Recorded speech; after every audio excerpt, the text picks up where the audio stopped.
Hello, everybody.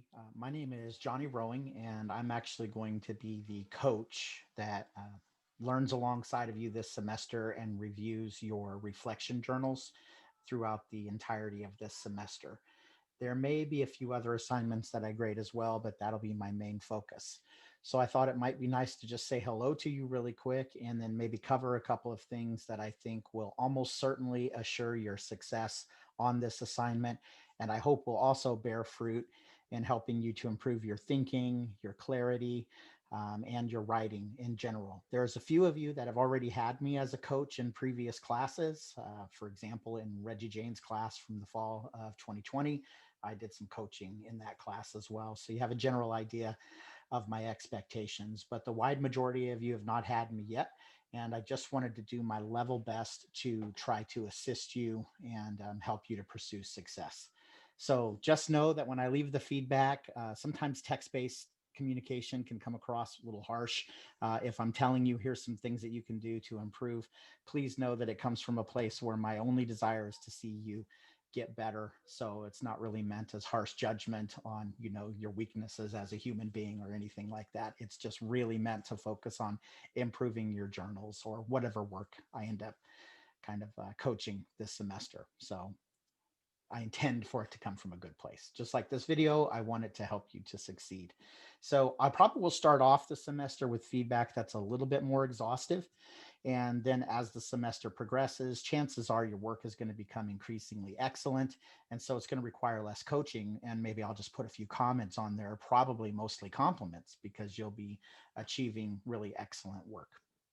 First thing that I wanted to do was actually just, I'll share out my screen here really quick and make sure that you take a very close look at all the directions, not only for this assignment, but for all the assignments this semester. Because if you just pay careful attention to the directions, that's half the battle right there.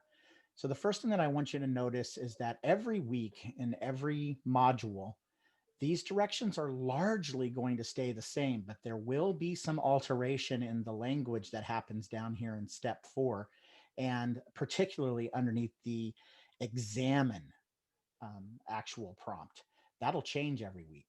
So please take a really careful look at what's being asked of you. So you'll be asked to cover in each reflection journal 3 main points: to describe, to examine, and to articulate the learning. So those will be your first 3 headers that you'll be using. And please notice step 4 here says, please use headers and signposts to make it clear when you have moved from the describe, examine, and articulation section.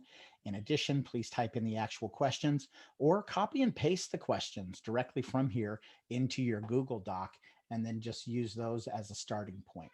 So over here, you can see that what I've done is I've actually tried to show you how these headers can help you as a writer and me as a grader. So first off, imagine that this is what you submit, Module 1 Reflection Journal, and you submit this kind of text. Well, me as a grader, when I first come into it, I'm impressed by the fact that this is nearly a full page of writing and thinking. So I'm thinking, well, the student did spend some time actually, engaging with the prompts. So that's impressive.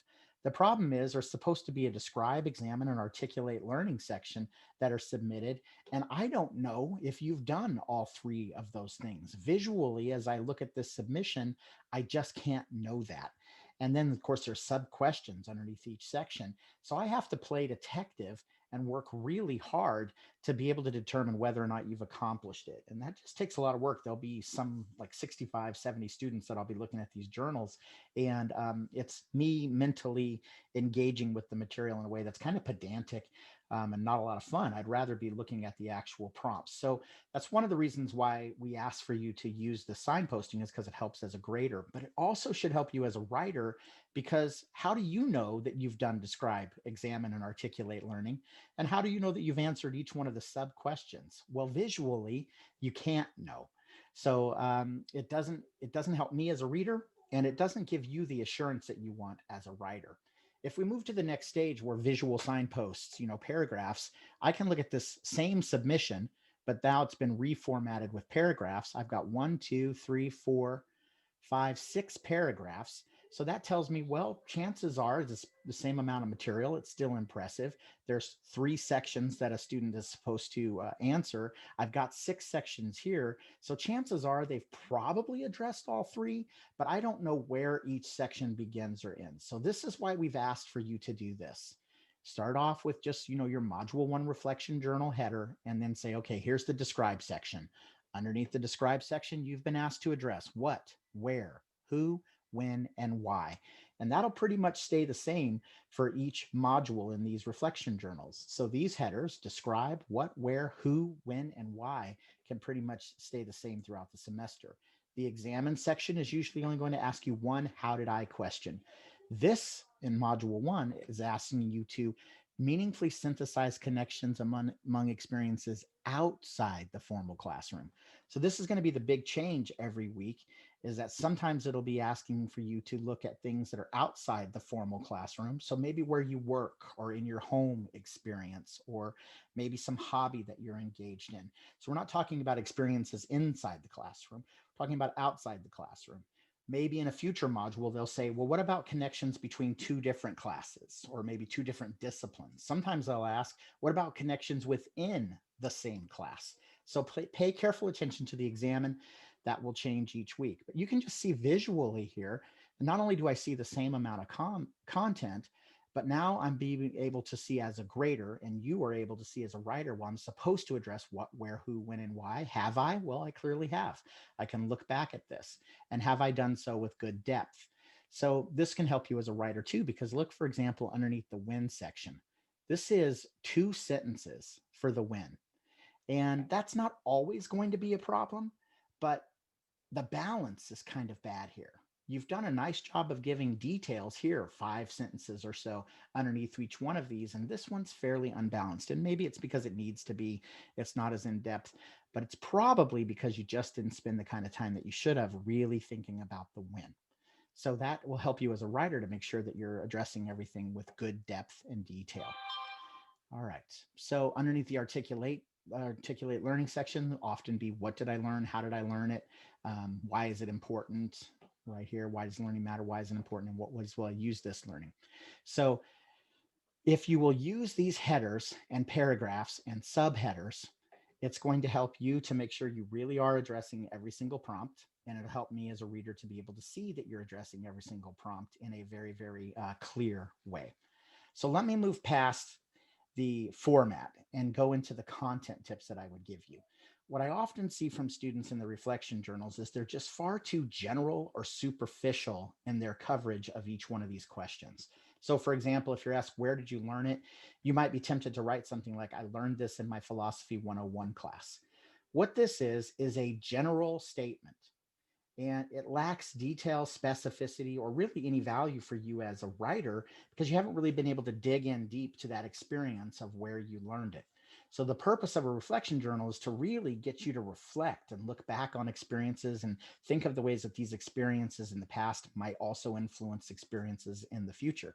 So you're much better off taking a general statement, nothing wrong with this sentence, I learned this in my Philosophy 101 class, but follow it by details. I learned to consider multiple perspectives in my Philosophy 101 class. Can you see how we're being just a little more specific here? I took the course at BSU in the fall of 2020 with Dr. Deepthink. And then we say the course covered these things. So this is just the general perspectives and major contributing theorists of the discipline of philosophy. It was during her lesson on divergent thinking that I really started to value considering and even integrating different perspectives into my own thinking. So, this is the where statement, followed by some specific details where you've really mined the richness of your previous experiences, which should add value for you and your reflection. And you've also added specificity, which allows me as a reader to see that, yes, indeed, you have been spending time to really think about the where and how that matters. So don't take general statements and follow them by other general statements. I learned this in my Philosophy 101 and my philosophy class. It was a class that covered thinking. See how those are just 2 general sentences? One general, one general. They lack depth, specificity, and detail. Or don't follow a cliche with a cliche. I learned this in my Philosophy 101 class. What a great class to change the way you think. So, those are just cliche kind of phrases. My life was changed by this content.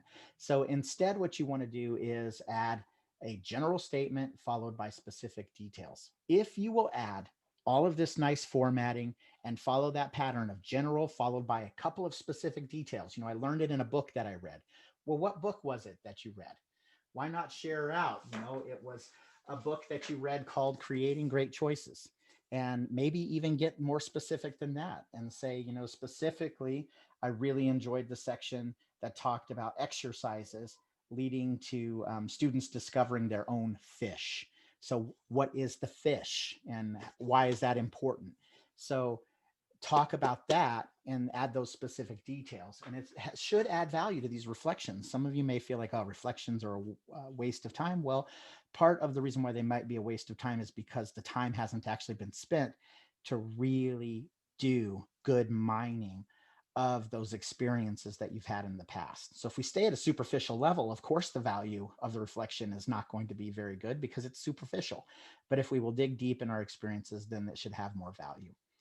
All right. Well, that's me trying to say a little bit about me, my intentions as a grader, the things that I'll be looking for, talking about format, talking about content with you. So I hope that you'll turn in great work this first week, apply some of these tips, pay careful attention to the directions, and I look forward to just seeing your excellent work, both in Module 1 and improving work as we continue in the semester. All right. Take care.